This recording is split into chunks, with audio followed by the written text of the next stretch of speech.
Bonjour à tous, aujourd'hui on se retrouve dans une nouvelle vidéo dans laquelle nous allons répondre à toutes vos questions sur notre refuge. Nous avons fait à la fois une story et un post Facebook pour que vous nous posiez toutes vos questions et nous allons y répondre dans cette vidéo. Alors, première question, est-ce que vous avez d'autres aides que les dons des particuliers? Alors principalement non, on n'a pas d'autres aides, donc les seuls financements qu'on reçoit c'est les dons financiers des particuliers. Donc sous forme soit les gens qui sont membres ou par un marraine ou font aussi leur testament pour nous. À leur décès on reçoit une succession qui peut parfois nous aider à réaliser de grands projets comme la chatterie ou comme la cour des chiens qu'on a su réaliser aussi grâce à ça. Et parfois aussi lorsqu'on organise des projets, il y a des subsides que l'État nous propose mais dans le cadre de la réalisation d'un projet, donc pas pour les aides financières du quotidien. Les façons de nous aider c'est en devenant membre, parrain, marraine ou en faisant des dons en nature aussi, nous apporter la litière, des couvertures, des produits d'entretien ou en devenant bénévole. Les autres manières aussi de récolter de l'argent, c'est qu'on organise 4 portes ouvertes par an. Lors de ces portes ouvertes, ça ramène énormément de monde. Ça nous permet d'avoir des nouveaux parrains marraines et également tout simplement grâce à ce qu'on vend lors de la porte ouverte de faire des bénéfices. Mais on a également besoin de beaucoup de bénévoles ce jour-là. Vous pouvez nous aider également en venant faire du bénévolat lors de ces portes ouvertes. Première question, check. Alors, nous voici dans la chatterie pour continuer à répondre aux questions. Tu veux répondre à la question avec moi? Cette question a été beaucoup posée, c'est quand, comment et par qui le projet a vu le jour. Je pense qu'il n'y aura pas meilleure personne pour vous répondre que Valérie, la cofondatrice du refuge. Donc, quand et comment le projet a vu le jour? Donc l'ASBL a été créée en octobre 2000 avec mon mari, Serge Leux. À l'époque, nous habitions Courcelles, donc l'association était installée dans une maison ouvrière avec des voisins. Et nous avons déménagé à Chièvre en janvier 2007, dans une ancienne ferme en ruine, totalement isolée au milieu des champs. Donc en octobre 2024, l'association fêtera ses 24 ans.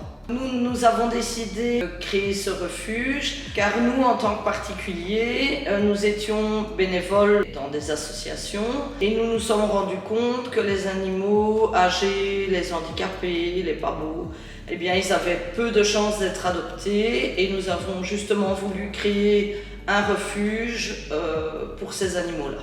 Voilà, on se retrouve pour la prochaine question dans la cour de la grange, car nous avons quelqu'un qui nous a demandé les nouvelles de Gizmo, donc je vais vous montrer Gizmo.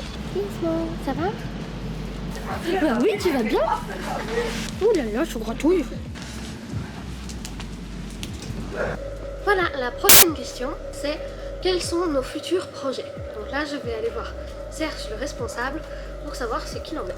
Ben voilà, depuis que nous sommes arrivés à Chièvre, on a rénové petit à petit tous les bâtiments, on a construit des nouvelles pièces d'isolement, des chalets. Mais maintenant, il nous reste un tout gros projet, c'est la rénovation de la grange dans laquelle je suis, où sont hébergés la majorité de nos chiens. En effet, cette grange date de fin 1785, et comme notre architecte le dit régulièrement, elle tient encore par habitude. Donc c'est un tout gros projet qu'on espère pouvoir concrétiser fin de cette année ou dans le courant 2025, en tout cas pour le début du chantier. Nous allons abattre la grange et la reconstruire complètement. Cela va permettre de mieux centraliser le travail. On y retrouvera évidemment le lieu de vie principal de nos chiens, mais également toutes les pièces qui tournent autour, du stockage, la buanderie, le local des ouvriers. Ce sera vraiment un confort supplémentaire pour nos animaux. D'autant plus que depuis fin 2022, il y a une nouvelle réglementation au niveau de la région wallonne qui nous impose des logements plus grands par chien ou par chat, et donc ce sera un plus pour nos animaux, ils auront plus d'espace, donc finalement ce sera un meilleur confort de vie pour tout le monde, pour les animaux, pour les bénévoles, pour les salariés, tout le monde y retrouvera son compte. Prochaine question, on enchaîne. Y a-t-il une présence 24 heures sur 24 au refuge? Alors oui, il y a une présence 24 heures sur 24 au refuge. car comme ce sont en plus des animaux âgés et qu'ils vivent en meute, nous devons absolument être là pour eux 24 heures sur 24 pour réagir si jamais il y a un problème de santé ou une bagarre, et puis tout simplement pour qu'ils ne soient pas seuls trop longtemps. Ce sont des animaux fragiles et qui ont besoin de beaucoup d'attention et beaucoup de soins. Nous avons toute une équipe qui permet de faire des tournantes pour qu'il y ait tout le temps quelqu'un sur place au refuge. Il y a les personnes qui nettoient au matin, les soigneurs l'après-midi. La nuit, Valérie et Serge font les nuits pour rester tout le temps là. Donc même la nuit, il y a quelqu'un qui dort sur place si jamais il y a un problème. Parfois, on doit veiller des animaux malades, etc. qui sortent d'opération. Donc il y a tout le temps une présence 24 heures sur 24 pour les animaux. Et c'est assez gros casse-tête pour faire les horaires, pour réussir à avoir tout le temps une présence 7 jours sur 7, 24 heures sur 24. Même les jours fériés, il y a des gens au refuge, parce que c'est pas parce que c'est férié qu'on arrête de faire fonctionner leur refuge. Les animaux, ils ont tout le temps besoin de soins, d'être nourris, de propriété nettoyée tous les jours. On a tout le temps besoin de quelqu'un sur place. Prochaine question. Y a-t-il souvent des décès et comment est-ce qu'on gère le fait qu'il y ait des décès? Alors, comme nous sommes quand même une maison de repos, il y a effectivement plus de décès que dans les refuges classiques, car nous, ce ne sont que des animaux âgés. Et en l'occurrence, à chaque fois qu'une place se libère, c'est parce qu'il y a eu un décès. Nous ne nous acharnons pas, donc nous allons les traiter tant qu'ils peuvent être traités et qu'il y a encore quelque chose à faire. Mais dès que le vétérinaire nous dit qu'il n'y a plus rien à faire, on ne veut pas s'acharner et on euthanasie l'animal pour lui éviter toute souffrance, pour lui permettre de partir en paix et sans souffrance. Donc à ce niveau-là, déjà ça nous permet d'accepter et de se dire qu'il est parti en ayant une fin de vie heureuse, car même si parfois leur début de vie s'est mal passé, car ils étaient en mauvais état ou ils étaient dans une mauvaise famille, ou tout simplement ils ont eu du mal à supporter l'abandon, on se dit que leur fin de vie, qu'ils soient restés 1 mois, 2 mois ou 3 ans chez nous, ça sera toujours ça de gagner comme temps de bonheur et temps de vie paisible pour qu'ils puissent au moins avoir une fin de vie paisible. On se dit qu'on leur a tout donné pour vraiment qu'ils puissent être heureux avant de partir. Donc voilà, c'est notre manière de gérer la situation. Après c'est normal, on a des animaux à qui on s'attache plus que d'autres. Il y a des animaux qui s'attachent à nous sans qu'on ne leur demande rien. Il y a parfois des coups de cœur entre les soigneurs et les animaux, et donc là c'est tout de suite beaucoup plus dur. Ça dépend vraiment des personnes, mais c'est sûr que c'est à chaque fois une peine, mais comme je le dis, on essaye de voir le positif et de se dire qu'on leur a offert tout ce qu'on pouvait leur offrir pour qu'ils aient une belle fin de vie. Prochaine question, combien avez-vous d'animaux? Alors, nous avons une 60aine de chats et une 50aine de chiens. Nous avons une limite à ne pas dépasser en fonction du mètre carré disponible, et puis nous on fait attention à ne pas dépasser non plus ce qu'on est capable de s'occuper, et en fonction des soins de chaque animal. Ça demande parfois beaucoup de travail, donc on fait aussi en fonction de nos possibilités pour ne pas se retrouver surmenés et ne plus savoir s'occuper correctement d'eux. Nous avons 7 caprins, 8 équidés, 5 ovins, 7%, si je ne me trompe pas. Ça, les animaux de ferme, on en a pris un petit peu. Tout d'abord pour tout simplement tondre la prairie, donc on avait pris des chèvres et des moutons pour ça au départ, et des équidés également, qui viennent tous de milieux différents. Les équidés viennent principalement d'autres refuges, nos cochons aussi. Les moutons, ils ont été sauvés d'une ferme qui fabrique du fromage de brebis. Ils viennent un peu de partout. Les chèvres, c'est un peu des particuliers ou des chèvres trouvées à la rue, etc. On a pris un petit peu pour en sauver, car on avait la place et qu'on sait que les refuges d'animaux de ferme sont vraiment surmenés. Donc nous, comme on avait un peu de place, on a décidé d'en prendre. Là, notre activité principale, c'est les chiens et les chats. Quelles sont les raisons d'abandon de nos animaux? Donc nos animaux qui arrivent ici sont principalement des animaux qui sont abandonnés par des particuliers. On a quelques saisies, mais c'est quand même plus rare, car comme on prend que des vieux animaux, dans les saisies, on sait prendre que les plus vieux. Donc généralement, c'est des animaux qui sont abandonnés par des particuliers pour plein de raisons différentes. Les gens ont beaucoup d'imagination et savent trouver plein de raisons. Il y a des raisons très compréhensibles, comme une personne qui décède ou une personne qui part en maison de repos. Ça, c'est très souvent pour nous, parce que du coup, c'est des personnes âgées qui ont généralement des animaux âgés, car ils les ont accompagnés durant leur vie. Mais après, on a plein d'autres raisons. Par exemple, des personnes qui divorcent, des personnes qui déménagent et qui savent pas emmener l'animal, des animaux qui sont agressifs, des animaux qui sont forcément incontinents mais juste pas propres. Il y a multiples raisons. Parfois les personnes disent la vérité, parfois les gens mentent et on arrive et l'animal est tout simplement une crème et super gentil et on se demande pourquoi ils les ont abandonnés. Ou parfois, les gens mentent carrément quand on leur demande est-ce que l'animal s'entend avec les autres chiens ou les autres chats, parce que nous, comme ils vivent tous en groupe, on a besoin absolument que l'animal s'entende avec les autres de son espèce. Parfois, les personnes mentent pour qu'on les prenne comme un, mais on se retrouve avec des animaux qui ne s'entendent pas du tout avec les autres chiens, et nous sommes obligés de les mettre à part. Généralement, les chats, ça pose pas de problème parce qu'ils ont quand même beaucoup d'espace et les chats se battent moins entre eux, ils savent plus s'éviter. Mais les chiens, ça peut très vite faire de très gros problèmes de bagarre.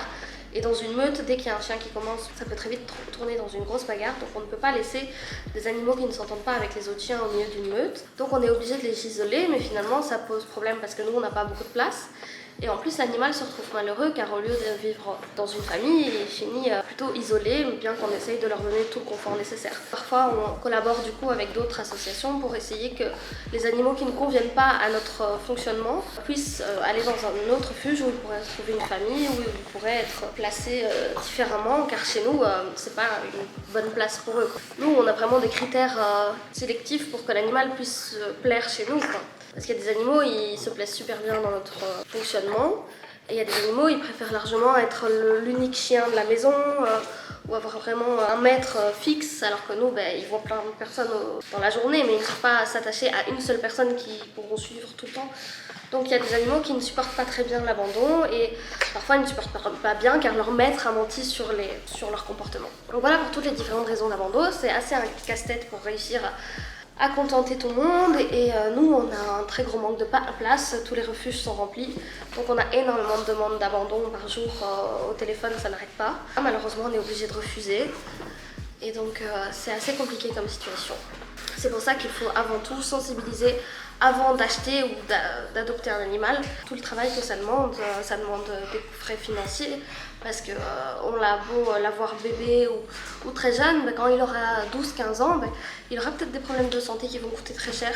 Et l'animal, on ne le prend pas que pour quand il est jeune, il faut le garder toute sa vie, y compris quand il sera vieux, avec des problèmes d'incontinence, de santé ou de comportement, etc. Voilà, cette question était très longue à répondre, mais c'est pas grave, pour moi ça fait des plus longues réponses. Voilà, je suis maintenant près de nos chèvres, car la prochaine question concerne nos chèvres et nos moutons. C'est une citadine qui nous pose la question de qu'est-ce que mangent nos chèvres et nos moutons.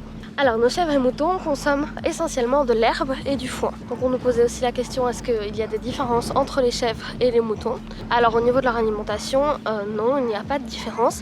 Ils consomment tous les deux de l'herbe en été et du foin en hiver. Et donc on nous demandait aussi s'ils consommaient des légumes et fruits et est-ce qu'il y en avait qui étaient toxiques. Alors oui, on peut en donner que certains et seulement en friandises car c'est fort sucré.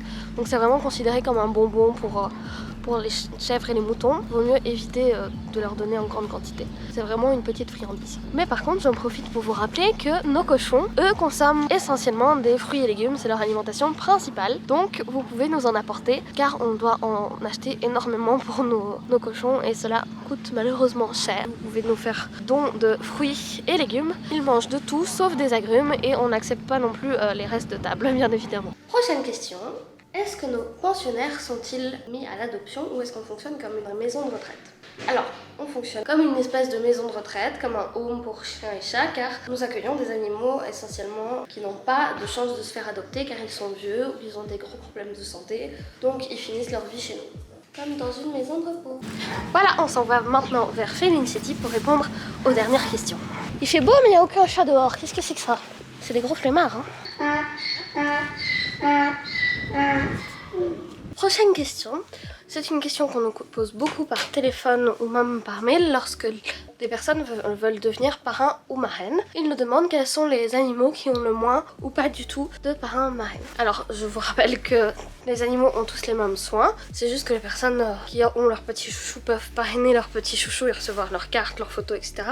Mais l'argent va de toute façon dans le pot commun et tous les animaux sont traités de la même manière, peu importe leur nombre de fioles. Mais en l'occurrence, il y a effectivement des animaux qui ont un peu moins de succès, soit parce qu'ils passent très inaperçus, ils sont très gentils, très calmes, mais étonnamment ils ne se font pas parrainer, soit parce qu'ils sont sauvages, donc là on les voit beaucoup moins et en l'occurrence ils ne se font pas caresser car ils sont trop craintifs. Mais ici je vais vous parler de Lupin, qui est un chat qui est là depuis plusieurs années et qui est super gentil, super câlin et qui étonnamment, sans qu'on ne le sache pourquoi, n'a pas du tout de parrain. Donc voici Lupin qui est très très gentil.